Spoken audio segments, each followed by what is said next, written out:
Hello बच्चों, NEET VNM chemistry में आप लोगों का स्वागत है। तो बेसिकली आज हम लोग किस टॉपिक के ऊपर बात करेंगे।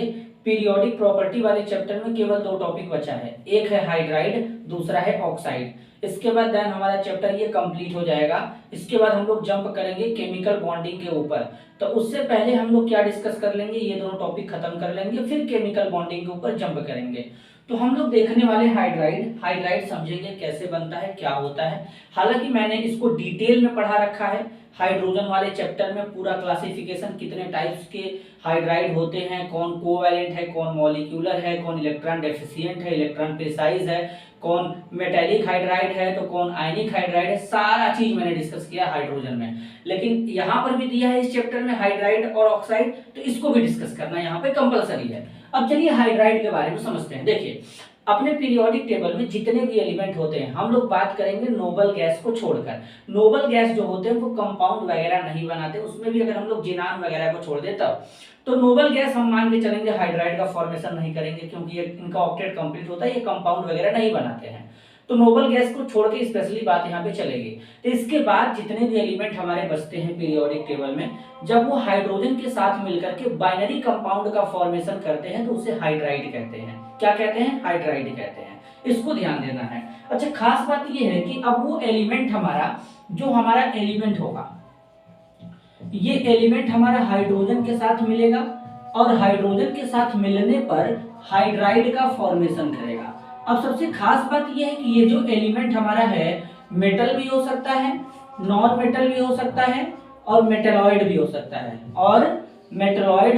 सकता है, तो ये जो हमारा एलिमेंट है ये तीनों हो सकता है, या तो मेटल हो, या तो नॉन मेटल हो, या तो मेटलॉइड हो। जब ये हाइड्रोजन के साथ मिलेगा तो हाइड्राइड का फॉर्मेशन करेगा।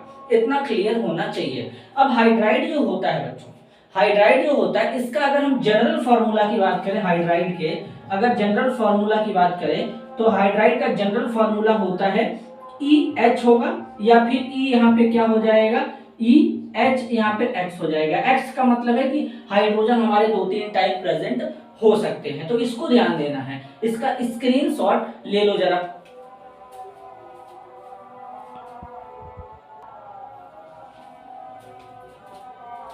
उम्मीद है स्क्रीनशॉट ले चुके होंगे। अब जैसे हाइड्राइड में यहाँ पे कौन कौन से, जैसे मान लो वाटर भी हमारा क्या होता है, हाइड्राइड होता है।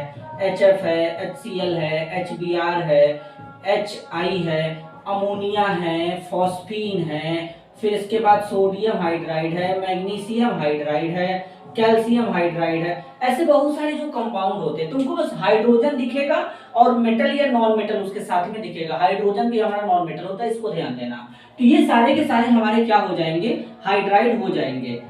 ये सारे के सारे हमारे हाइड्राइड हो जाएंगे। जैसे ये सब देख रहे हो, ये सारे के सारे हमारे क्या हैं, हाइड्राइड हैं। ये सब हमारे क्या हैं, हाइड्राइड है। तो ये हमारे किसके एग्जांपल होते हैं, हाइड्राइड के। अब मैं जरा इनका एक चार्ट बना देता हूं जिससे तुम लोगों को समझने में आसानी होगा। इसका स्क्रीनशॉट लो, जरा चार्ट बना दूं।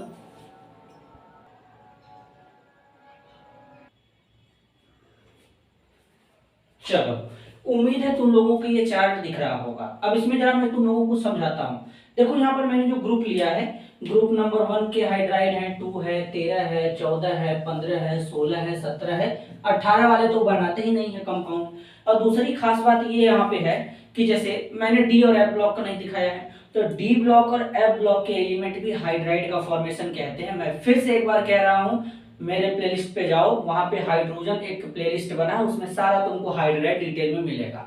डी और एफ ब्लॉक के एलिमेंट इंटरस्टिशियल या फिर मेटेलिक हाइड्राइड बनाते हैं, ठीक है। तो उनको इतना ज्यादा डिटेल में जाने की जरूरत नहीं, क्योंकि ऑलरेडी हम लोगों ने पढ़ा है। यहाँ पर हाइड्राइड दिया तो उसको डिस्कस कर रहे हैं। अब देखो, जो ग्रुप नंबर फर्स्ट वाले जो मेटल ये हाइड्राइड हैं, ये हमारे हाइड्राइड बेसिक नेचर के होते हैं। कैसे, जरा समझाता हूँ।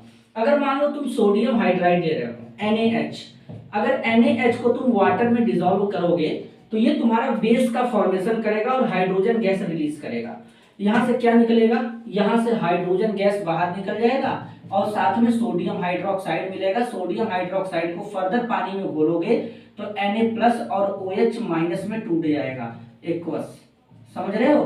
तो इसलिए ये क्या होते हैं, जो मेटल के हाइड्राइड होते हैं वो बेसिक नेचर के होते हैं। अगर तुम ग्रुप 2 वाले में देखोगे तब भी ये मेटल के हैं तो बेसिक नेचर के होंगे। जैसे कैल्शियम हाइड्राइड है, तो कैल्शियम हाइड्राइड है तो 2 मोल पानी ले लो, 2 मोल पानी ले लो, यहां से देखो हाइड्रोजन गैस बाहर निकलेगा और साथ में क्या बनेगा, कैल्शियम हाइड्रोक्साइड। अब कैल्शियम हाइड्रोक्साइड को फर्दर तुम पानी में डिसॉल्व करोगे तो ये भी तुम्हारा क्या दे देगा, OH माइनस आयन दे देगा। तो इसका मतलब ये जो हाइड्राइड है मेटल के ग्रुप नंबर 2 और ग्रुप नंबर 3 वाले बेसिक नेचर के होते हैं। आगे देखो, जो ग्रुप नंबर 13 के हाइड्राइड हैं ये हमारे क्या है, ये सब हमारे एसिडिक नेचर के होते हैं। ये सब एसिडिक नेचर के होते हैं क्योंकि ये इलेक्ट्रॉन डेफिशिएंट होते हैं। तो इलेक्ट्रॉन डेफिशिएंट है तो इलेक्ट्रॉन को ग्रहण करेंगे तो ये लुईस एसिड के जैसा काम करेंगे। डेमो देता हूं, जैसे एल्यूमिनियम हाइड्राइड है, एल्यूमिनियम के साथ में 3 हाइड्रोजन लगे हैं, तो देखो इसके वैलेंस शेल में कितने इलेक्ट्रॉन है, 2 यहां से 2 यहां से 2 4 2 6, अष्टक कंप्लीट नहीं है, ऑक्टेट कंप्लीट नहीं है, तो ये एसिडिक हाइड्राइड के जैसा काम करेगा। अब ये जो CH4 SiH4 ग्रुप नंबर 14 वाले हैं, ये ना ही एसिडिक होते हैं ना ही बेसिक होते हैं। इनको इलेक्ट्रॉन प्रिसाइज के कैटेगरी में रखा जाता है कि इनके पास इलेक्ट्रॉन ना ही कम होते हैं ना ही ज्यादा होते हैं। लेकिन 13 वाले के पास इलेक्ट्रॉन कम होते हैं और इनके पास इलेक्ट्रॉन ना ही कम होंगे ना ही ज्यादा होंगे। 15 वाले में जो हाइड्राइड होते हैं ये बेसिक नेचर के होते हैं, इनके पास इलेक्ट्रॉन ज्यादा होते हैं, लोन पेयर होते हैं, जैसे अमोनिया है। अब अमोनिया में देखोगे नाइट्रोजन के पास लोन पेयर है, H प्लस को एक्सेप्ट करेगा अपना लोन पेयर देकर के अमोनियम आयन का फॉर्मेशन करेगा, तो ये कौन सा हाइड्राइड हो जाएगा, बेसिक हाइड्राइड हो जाएगा। तो जो ग्रुप नंबर 15 वाले होंगे ये बेसिक नेचर के होते हैं, जो ग्रुप नंबर 16 वाले होते हैं ये एसिडिक नेचर के होते हैं, लेकिन वाटर इसमें से एम्फोटेरिक होता है, एम्फोटेरिक होता है, समटाइम्स कभी कभी न्यूट्रल के कैटेगरी में डाल देते हैं। आगे चलते हैं, ग्रुप नंबर 17 वाले HCl HBr HI ये सब जो होते हैं एसिडिक नेचर के होते हैं। क्यों, क्योंकि ये क्या करते हैं, H प्लस आयन डोनेट करते हैं। क्या डोनेट करते हैं, H प्लस आयन। जैसे समझो HCl है, HCl गैस होता है, जब इसको तुम पानी में डालोगे तो ये ब्रेक करेगा H प्लस Cl माइनस में, तो देख रहे हो H प्लस दे रहा है, मतलब ये सारे के सारे क्या होंगे, ये सारे के सारे एसिडिक नेचर के होंगे। अब जैसे वाटर वाले में ग्रुप नंबर 16 वाले में बोला मैंने ये एसिडिक होते हैं, जैसे H2S है, H2S गैस है, जब इसको तुम वाटर में डालोगे तो ये क्या करेगा, H प्लस देगा HH माइनस, तो देख रहे हो ये भी H प्लस आयन डोनेट कर रहा है, तो ये कहीं ना कहीं कौन सा हाइड्राइड होगा, एसिडिक नेचर का होगा, तो इसको ध्यान देना। तो ग्रुप नंबर फर्स्ट सेकंड वाले बेसिक हाइड्राइड होंगे, 13 वाले इलेक्ट्रॉन डेफिशिएंट है तो वो तुम्हारे एसिडिक हो जाएंगे, 14 वाले ना ही एसिडिक ना ही बेसिक होंगे, 15 वाले बेसिक होंगे, 16 17 वाले क्या होंगे, एसिडिक होंगे, जिसमें वाटर हमारा एम्फोटेरिक होता है। एम्फोटेरिक का मतलब होता है जो एसिड और बेस दोनों के साथ रिएक्शन कर ले, ठीक है। तो इस तरीके से तुम्हारा पीरियोडिक प्रॉपर्टी वाले चैप्टर में आज हाइड्राइड भी कंप्लीट होता है। नेक्स्ट लेक्चर में हम लोग लेकर के आएंगे ऑक्साइड। ऑक्साइड में क्लासिफिकेशन पढ़ेंगे, एसिडिक बेसिक न्यूट्रल ये सब ऑक्साइड क्या होते हैं डिस्कस करेंगे डिटेल में, उसके बाद देन ये चैप्टर पूरी तरीके से कंप्लीट हो जाएगा। तो आज के लिए बस इतना ही, मिलते हैं अगले वीडियो में, तब तक के लिए धन्यवाद, नमस्कार।